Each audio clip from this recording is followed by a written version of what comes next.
I see the walls, then see them fall.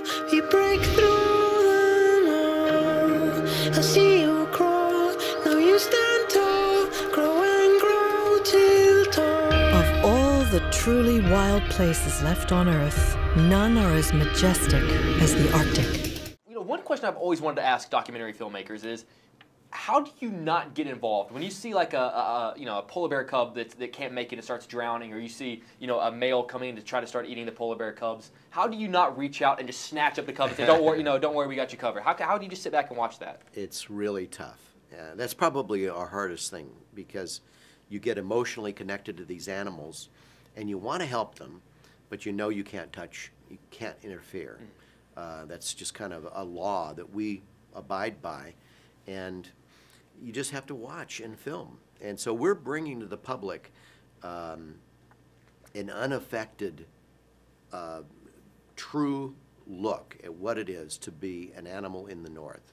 Does that stick with you guys whenever you see something that maybe you rather had not seen? Is at the end of the day, does it kind of bring down, not necessarily bring down the project, but maybe bring down the mood of the crew a little bit? I think for us, we were able to capture that footage of that mother polar bear with her 2 cubs for 5 days straight. And over that time period, we became so emotionally connected to this family.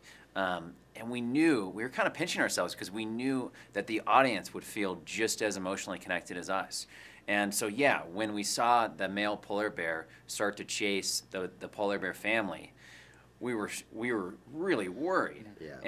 And luckily, each time they were able to get away and survive. And it's really a story about hope and survival, and the fact that we all who watch this can actually make a difference to these polar bear family and their life. Today, this unforgiving landscape has grown nearly impossible to inhabit. But for the families that live here, it's home. But you guys make an interesting point in the film where you say that by 2050 there's a very good shot that the Arctic may just be melted. It may be, and you talk about the idea of what we can do to slow it down. But by saying slow it down, are you saying that we've pretty much already lost? Have we lost that fight already? Is it going to be melted? No, it's not a lost cause. What we can do down here is save energy in all of its ways. That's the key, is not waste. And I think that's true, because we can save money, we can save energy, we can save oil and gas and everything else. And that'll help the polar bear. That'll slow down the climate change that we're watching now.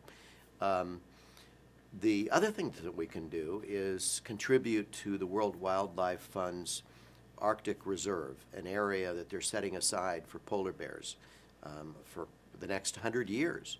And this will be a great place for polar bears to be sequestered, and they can live their life there. But it is probably true that the Arctic will be free of ice by 2050 during the middle of the summer. Come with us to the Arctic. Follow one extraordinary polar bear mother on the ultimate journey of love and survival. When you guys come into a film like this, obviously you never know what you're going to get. You never know what the story's going to be. How often are you adjusting your story the whole time? Do you go in knowing what you want, or you just kind of hope to see what happens? Yeah, we write a script, and then we go out and start to film, but it's wildlife filmmaking. Right. So you have no idea if you're really going to get those shots. You can only hope you'll get those shots. Right. And for us, we were up there for 4 years, 8 months out of that 4-year time period. And it wasn't until our last expedition where we found our main characters, the mother polar bear and her 2 cubs. How do you write that script ahead of time? How do you know, you know what, I bet this is the story we're going to get? Is it just a shot in the dark and you just hope that whatever you wrote is happening in front of you? Yeah, we do about 1.5 to 2 years of research with all the experts, all the books, all the videos.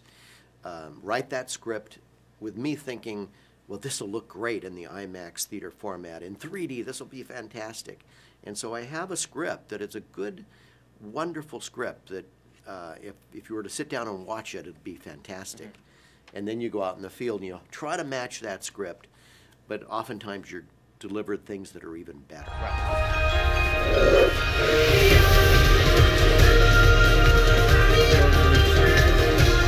Warner Brothers Pictures and IMAX present a film by Greg MacGillivray, the award-winning director of Everest.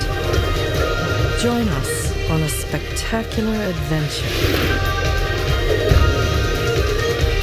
and discover that nothing is stronger than the power of hope.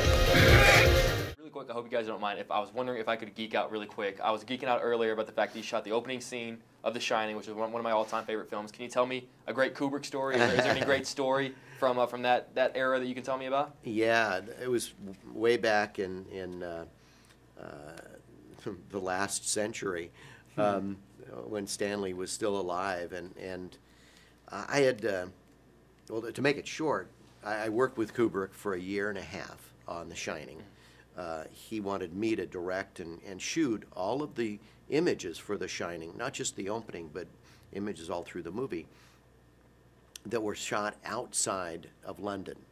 He had built sets there, and so I went and shot in Colorado and Montana and all Oregon, all over the place. And it was a fantastic experience for me, a learning experience, working with Kubrick, who was my favorite director, whose films I adored, and learning how he made films better and on a very tight budget. And so I've sort of copied his style of producing and directing for the past 40 years. That was in 1977. The film came out in 78. And it was a great experience for me. And we were able to deliver to him, I think, one of the coolest opening sequences ever.